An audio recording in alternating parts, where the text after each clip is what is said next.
ଆଜିକାଲି ଗ୍ରାମଠାରେ ସ୍ୱର୍ଗତ ବେଣୁଧର ବୃଦ୍ଧିଆଙ୍କର ଶ୍ରାଦ୍ଧ ଦିବସ ପାଳିତ ହେଉଛି। ସେ ଜଣେ ଅବିଭକ୍ତ ସମ୍ବଲପୁର ଜିଲ୍ଲାର ଜଣେ କୀର୍ତ୍ତନ ଗାୟକ ଭାବରେ ପରିଚିତ। ତାଙ୍କର ଅମର ଆତ୍ମାର ସଦ୍ଗତି ପାଇଁ ଆମେ ଶ୍ରଦ୍ଧାଞ୍ଜଳି ଦେଉଛୁ ଏବଂ ତାଙ୍କର ଅନେକ ଗୁଡ଼ିଏ କୀର୍ତ୍ତନ ଚାଲାଥିଲେ, ଯାହାକି ପ୍ରତ୍ୟେକ ଗାଁରୁ ଆସି ଭଜନ ସଂକୀର୍ତ୍ତନ କରି ଶ୍ରଦ୍ଧାଞ୍ଜଳି ଦେଉଛନ୍ତି।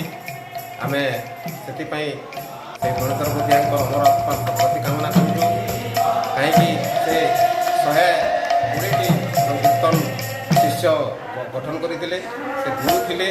ତାଙ୍କର କଳାର ଅଭିବୃଦ୍ଧି ପାଇଁ ଆଜି ସେ ଜଣେ ବିଶିଷ୍ଟ କଳାକାର, ପଶ୍ଚିମ ଓଡ଼ିଶାର ଗୋଟେ ସୁନାମଧନ୍ୟ କଳାକାର ହିସାବେ, କୀର୍ତ୍ତନ ଗାୟକ ହିସାବେ ପରିଚିତ ଥିଲେ।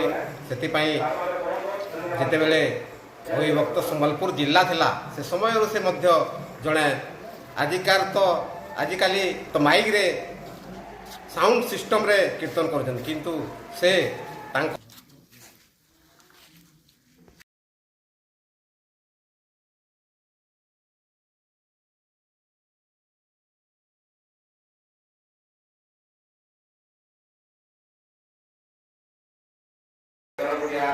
ବିଶିଷ୍ଟ କୀର୍ତ୍ତନ ଗାୟକ ଥିଲେ। ତାଙ୍କର ଶ୍ରାଦ୍ଧ ଦିବସ ଅବସରରେ ଆଜି ଉପସ୍ଥିତ ଥିବା ସମସ୍ତ କୀର୍ତ୍ତନ ଶ୍ରେଣୀ ବନ୍ଧୁଗଣ ଆମ ହସ୍ପିଟାଲକୁ ଆସି ତାଙ୍କର ଶ୍ରାଦ୍ଧ ଦିବସରେ ସାମିଲ ହୋଇଥିବା ତାଙ୍କୁ ଆନ୍ତରିକ ଶୁଭେଚ୍ଛା ଓ ଅଭିନନ୍ଦନ ଜ୍ଞାପନ କରୁଛି।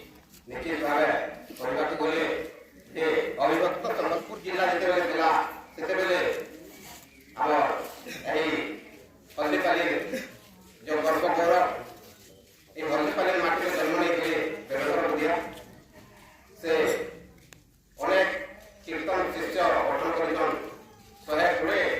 125 दल गठन कर हरिनाम को गान कर आमर कलिजुग किपर हरिनाम प्रचार हवा से दिगरे मन प्राण दे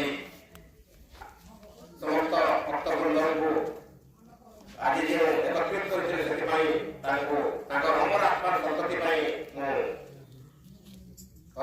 धन्यवाद दूसरी।